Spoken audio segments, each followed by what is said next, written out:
Amazon do not trust you. You could miss out on literally millions of dollars. Some stores just will never be able to sell certain brands. It's almost like a glitch in the back end of the store. We have a client, he's doing about $1 million a month with supplements. You can essentially press a button inside the store and get paid the next day. But in the Amazon world, if you don't have that, it will take you up to 3 weeks. They basically had 44 stores get shut down overnight because of a web of links. If you're doing $1 million a month in revenue, Amazon will hold 400,000 of that money in reserve at all times. Each store has to have completely unique details. Winning on Amazon, kind of like winning a Formula One race. You can't win a race with a great Formula One driver and an old beat-up car. Hello, welcome to another episode of the Ecommerce Coffee Break podcast. Today we're talking about something that can make or break your Amazon business, gated brands. If you have ever wondered why some products feel impossible to sell or why your account can't touch high profit categories, this episode is for you. We're diving into how sellers can use and sell aged Amazon accounts to speed up cash flow and even hit 1 million months. Joining me for this is Aaron O'Sullivan. Aaron started selling on Amazon in 2013 and co-founded myseller.co and ecomstores.com. Great domain. Yes, completed nearly 1,700 transactions and selling stores, and he is all about helping sellers growing their business and build real long-term business success. So we have a lot to cover. Let's get started. Hi, Aaron. How are you today? Hey, Klaus. I'm doing great. Thanks for having me. Aaron, we're talking about gated brands. Can you explain for our listeners who haven't heard about that, what it means and what it is? Absolutely. So Amazon is an amazing channel, but unfortunately, because of the way their Amazon stores are set up, ultimately what happens when you open a new store is Amazon do not trust you, right? And sometimes it could take you a year or 2 or 3 to build trust with Amazon. And as you do that, they start to make your account less restricted. So what that means, though, is you could miss out on literally millions of dollars worth of profit by not being able to sell in certain categories or certain brands. So that's kind of in a nutshell what it is. But even if you are kind of quote unquote a good boy and you're good in Amazon's eyes, where you're not breaking any rules, and which is absolutely what is recommended, obviously, is follow terms of service. But even if you do that, some stores just will never be able to sell certain brands. It's almost like a glitch in the back end of the store. Amazon's enormous, as you can imagine, right? There's millions upon millions of seller accounts that stretch back, that were created back in the late 1990s. So as you can imagine, there is a lot of software, a lot of code, a lot of, probably a lot of glitches that happen. So the reason I say that is you could be a great seller for 10 years and you will never get access to selling a certain brand. No matter what invoices you have or not what, proof you have from the manufacturer or distributor, you'll never be able to sell that brand. And, that's a common source of frustration. So that's kind of what gated brands and gated categories, is. With the brand builders out there who might be listening to this, people that are, quote unquote, created their own private label brand, as a lot of Amazon business owners call it. There would be, when you open a new account, a lot of the categories will be restricted, like ingestibles and supplements and so forth, which, can be frustrating if you're a seasoned seller and you want to kind of hit the ground running. For example, we have a client called Connor out of Canada. Connor Busic, his name is. He's doing about $1 million a month with supplements. So he's really got the supplement space nailed down. He's got great suppliers. He's got 10, 15 SKUs, and his model is, okay, how can I just duplicate what I've already done well in this brand, using the same supplier, different logo, different all that stuff, and then just relaunching a brand. He didn't want to wait, a year and a half to go through the process of getting access to the supplement category and filing brand registry. You can acquire stores legally and above terms of service, just as if, a private equity company would be acquiring an 8-figure brand. Same legal framework, same everything. You just get access to the store and the assets of a company, so you can launch quickly out the gate. But I hope that kind of makes sense. Makes total sense. And for our listeners who are probably not on Amazon yet or who are struggling, if you're coming from a DTC brand and you're running your own Shopify store, for instance, this is a complete different world. Amazon is a beast in itself. It's a complete new universe. And as you said, if you want to get in there, you need to find, I wouldn't say the loophole, but you need to find a way to speed up the process. Now, you're helping with this. What's the process on you helping clients to get on Amazon and get started? Yeah. So kind of at the high level, how it works is our company, we have one side of our company, which is called sellmyseller.account.com. And, basically there's about 2,000 seller accounts that are open daily. And that's been happening for a couple of decades, well, the last 10 years. And obviously that's grown over the years and fluctuates. But ultimately there's a lot of Amazon sellers, business owners who move on from Amazon, or they can't make it work, or they start a new business somewhere else. So there's a lot of these assets, these companies really that are, not being used anymore. So how the process works from our standpoint is we find these companies that are slowing down or mildly profitable, and we acquire the assets of their business. And we that's what, one side of our company does. And then what we do is we find Amazon entrepreneurs, e-commerce entrepreneurs that are looking to hit the ground running and to find the kind of perfect vehicle to help them with that growth. So we would have a pipeline of stores which we've screened, and we've got a procurement team actively looking. It's like a deal pipeline, and then somebody would come to us on the Ecom store side where we sell the stores and say, "Hey, Aaron, we're looking to really grow in the supplement niche, or we're looking to sell these, Nike, Adidas, DeWalt tools, or a list of brands. And we're also looking to increase our cash flow with, one of the older stores, because this is another feature which they have. They're often grandfathered into faster cash flow cycles where you get paid in full. It's a really big deal because the older stores, you can essentially press a button inside the store and get paid the next day. Shopify, people will probably be quite familiar with that, where there's no reserves held.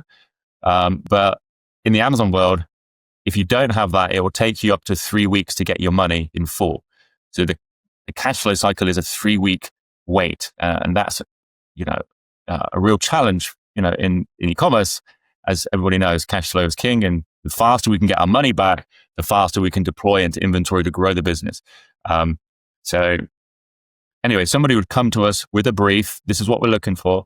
Our team would go and find that for them and, walk them through the process of what that looks like, which is, hey, here's the brief, Aaron. We'll search for that. The next step would show the store and walk them through it. And then once they're saying, okay, great, we want to move forward, we would handle everything for them A to Z, where we would help them create a new company. We would set up all the details that go inside the Amazon store, and our team it's kind of all done for you, essentially. That's kind of how that piece works. And Amazon's a very sensitive beast, as you can imagine. It's an amazing platform, but it has its challenges because of the size of the company. So you can't use any of the same details of one company in more than one store. So each store has to have completely unique details to keep them separate. You're allowed as many stores as you want on Amazon, providing you've got a valid business reason. Starting a new brand is a perfectly valid reason to open a new or use another store, if that makes sense. So yeah, that's kind of the process. I know I danced around a little bit, but I hope that was kind of clear, Klaus. If it's not, no, absolutely. And I think you gave a really good overview, and it just shows how complex Amazon is. And it has a ton of rules and regulations. And sometimes it's a bit of a jungle to really find your way around, and then having somebody like you on the side helping you with the process. When it comes to risk mitigation, you said you can have as many stores as you want. What's your recommendation there? Because obviously the store can be closed. There might be, I don't know, you're stepping over at some point in Amazon and they close, and then your business comes to a standstill. How would you limit the risk in expanding on Amazon? Yeah, it's a really, really great question. So I'll just give you a story first because I think it's important. I don't know if you're familiar, Klaus, or your listeners are with the Amazon aggregator space. Back 2021 to 2023 was the heyday of this industry where big private equity groups were, created, and private equity companies were kind of thrown together almost to roll up and acquire a lot of Amazon brands, 7-8 figure Amazon brands. And one of these big companies that had literally hundreds of Amazon stores that they acquired, they basically had 44 stores get shut down overnight because of essentially their team had been logging into the same IP addresses from the same office, from the same hardware again and again. And it creates a web of links. Okay. We call these soft and hard links.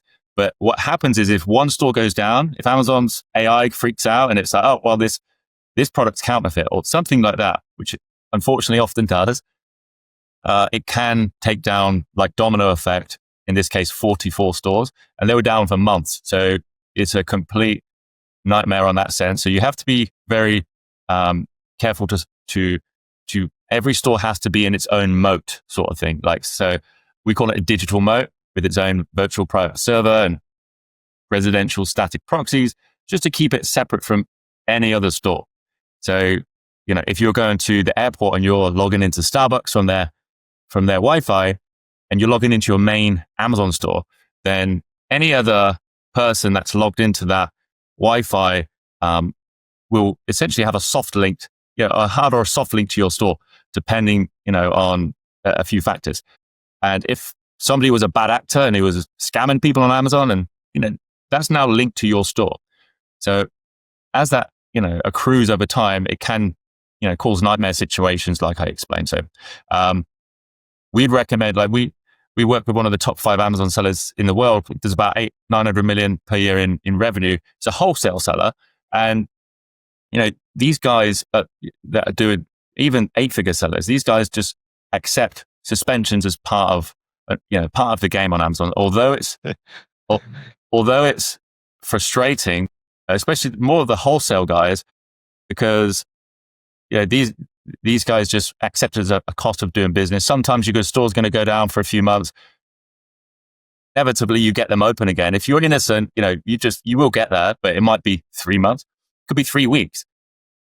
A lot of guys, the higher level guys, essentially are just factoring that as a cost of doing business by having 3, 5, 8 stores under their portfolio company. There's like a holding company and multiple stores underneath it, and they're looking at it like a portfolio of brands or a portfolio of wholesale companies selling different categories of wholesale products. I hope that makes sense. So it's kind of built into a lot of these guys' model in that sense.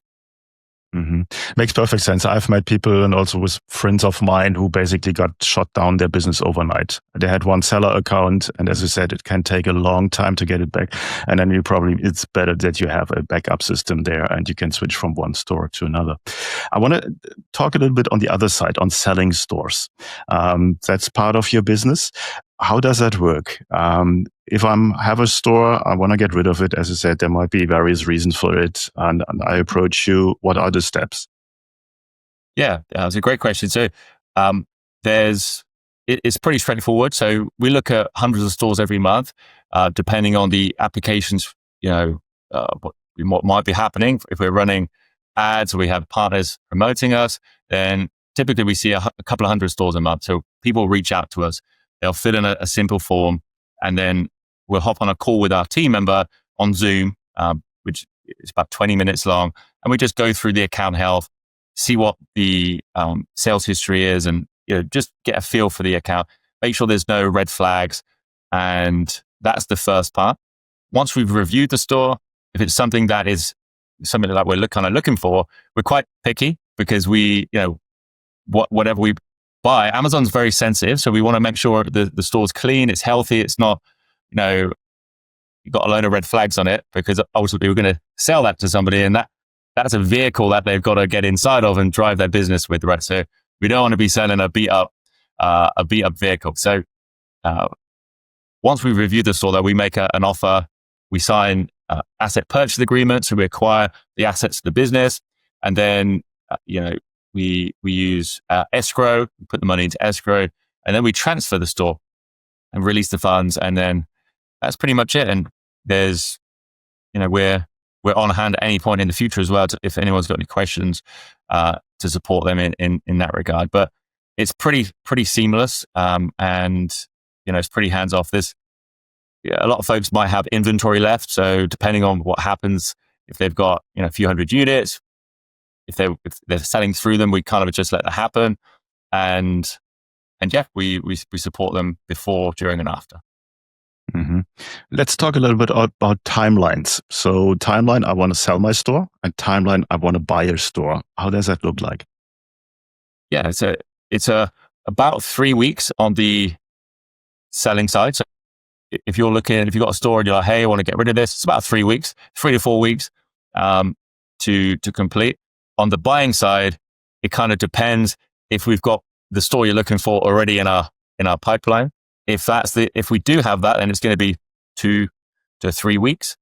If we need to go and find it, it might be a little bit longer because we got to go and hunt one down for you, sort of thing. So I would say on a safe bet, a month on either side, give or take. A bit about your perfect customer. You mentioned already supplement brands are something that works well.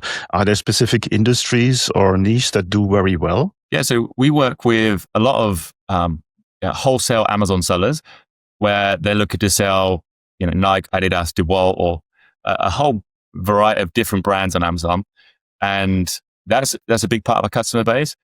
We also work with a lot of private label brands that are looking to get access to categories that might not be open for them, and there's the older stores. The reason that private label sellers are often reaching out to us is because of cash flow. So in terms of the Amazon ecosystem, let me give you a quick history lesson very quickly on the stores. So basically, before 2010, Amazon would have a daily pay function where let's say you make 100 grand in net proceeds today. So if Amazon owed you 100 grand, press the button and that would hit your bank the next day.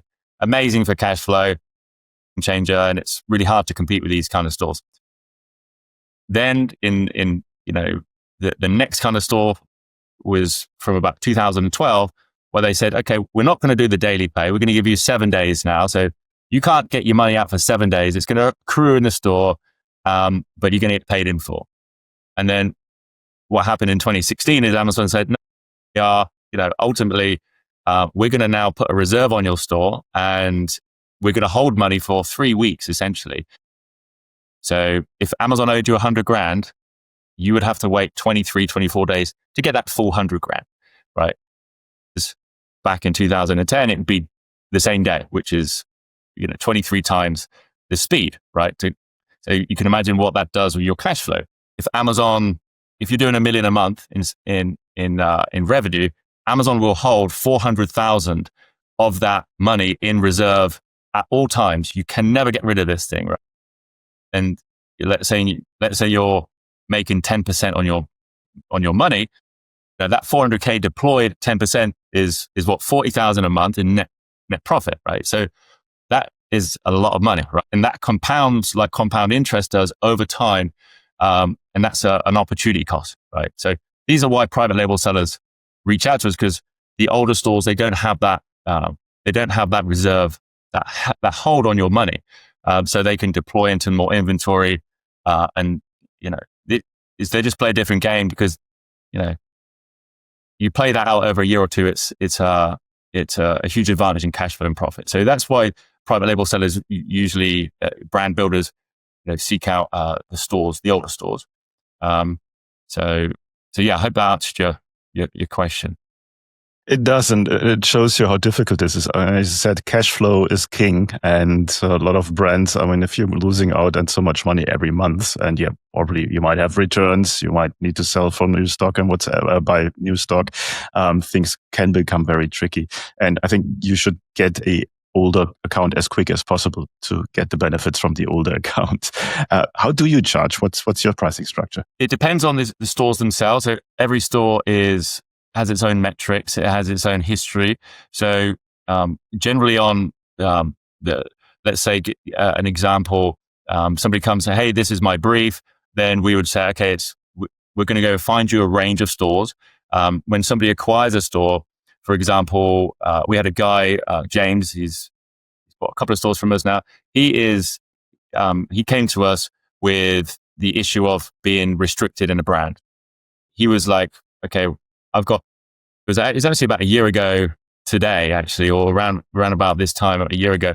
He had $400,000 worth of his product on his way to his warehouse when he got restricted overnight, right? He'd already paid for the inventory, so it was coming to his warehouse. Everything he tried to do to unlock that account to be able to sell the products wasn't working. He came to us, we found him a store that was already ungated in the stuff he needed. And he went on to do 300,000 in 30 days in sales, and then placed a $2.5 million by day 40. The reason I say that is because, the store that we found him was a daily pay store. It was kind of on the higher range. These fluctuate anywhere between 60 to 70, upwards of up to 100K in some cases for these daily pay stores. On the lower end, there's stores out there for 10, 12K, and they might unlock for some sellers 100K a month in revenue or sales based on what they kind of need. Yeah, so in that range, anywhere from 10K to 100K is kind of the range depending on the store's metrics, if that makes sense. So what usually happens is somebody gives us a brief and we just go and find a range, cheaper, middle, higher end one, and we say, hey, these are the pros and cons of each. What do you think makes most sense? And then they can choose their own adventure, depending on their goals and depending on their capital as well. So. Mm-hmm. No, makes perfect sense. Now, if somebody is running a DTC brand, like say on Shopify, any other brand, WooCommerce, whatever it is, once again on Amazon, because omnichannel is king, when should they approach you? So that's going to be usually what happens is Shopify, brand builders, they get rolling, Shopify start getting a lot of sales, and then they realize, I'm seeing my products either being sold on Amazon or people searching for it on Amazon. People are going there. That Amazon's a huge search engine, right? They're going to see the ad on Facebook or wherever, and they're going to go verify it on Amazon. Where is it? Look at the reviews and get that verification. I think quite early on, I'm a big proponent of focus. So if somebody's rocking and rolling on Shopify, that there's going to be a trade-off, at some point, and that's probably when you've got a team. And I don't think you should make Amazon your main thing, until it's right as a company. How do you judge that? Probably when you've got a team around you and it doesn't take any focus away growing the main channel, but it's at a position where you're like, well, I could be generating 30, 40, 50,000 a month on Amazon just by the people searching over there. Then that's a considerable amount of money, right? So it's really just comes down to your focus and, your resources as well, and not being pulled, from, not being spread too thin, because I know that's also costly. No, makes sense. And for our listeners out there, people who go to Amazon have a search intent, have a buyer's intent. So they are a better customer in the first place because you go to Amazon to buy stuff. And obviously there's a trust level to it as well. People might have a Prime account or whatever, so they trust Amazon as so multi-channel, omni-channel, definitely a must go, and getting as soon as quickly in there makes sense. Now, Aaron, before our coffee break comes to an end today, is there anything you want to share with our listeners that we haven't covered yet? I think that's pretty much everything. We talked about, we just look at these, to put it through a metaphor, is not all Amazon stores are created equal, right? The older ones have got grandfathered into some amazing benefits that new stores just don't have. So, winning on Amazon is kind of like winning a Formula One race, right? Where you've got the driver, which is your systems, processes, products, team, critical in any business, right? So, but then you've got the vehicle, which is what the driver operates within, right? So you can't win a race with a great Formula One driver and an old beat up car, right? You need both to win. So I would recommend, if that's the goal is to win, then find a vehicle which is going to enable you to get there quicker and without a lot of the challenges that the new stores bring. So, in some cases, we've had folks go, like I said earlier, James went, from ground zero to 300K in a month. From that's the acceleration that is possible. And with the new stores, it's going to be really tough to do that because you're going to get a lot of restrictions straight on and a lot of issues that come with the new stores. So, yeah, I think that's pretty much the last thing I'd put on is, the vehicle really matters. Spend a bit of time researching it. It might be fine for your business and your position. A new store might be fine, but it's definitely worth just get the information first, and then you can make a judgment call on, do you know what? It's just going to be fine for where I'm at right now. I'm happy with a new store, but you might say, in fact, no, I want to go a bit faster. I want to make a little bit more profit in this year. It's going to be important. Get that information and then make the judgment call. Mm-hmm. I learned a lot today, and from what you told me, I would always go for an H account and get a quicker start there. Where can people go and find out more about you guys? So we're at ecomstores.com. That's if you're looking to potentially acquire a store, and if you want to get the information, like I said, in terms of different vehicles that help you accelerate and make more profit. So ecomstores.com, and you've also got if you look at the sell. If you've got a spare Amazon store you're not using, or your auntie's got one, or your mother or whatever, then you can go to sellmyseller.account.co. So that'll take you exactly where you need to go. Cool. I will put the links in the show notes, and you just one click away, and either if you're selling or buying, you will find a link there and can get in touch with Aaron and his team. Aaron, thanks so much for giving us an overview. As I said, I learned a ton today. I hope our listeners will reach out to you or probably listen twice to these episodes. There are so many golden nuggets in there, and I hope to talk to you soon again. Thanks so much. Thank you, Klaus. Thank you.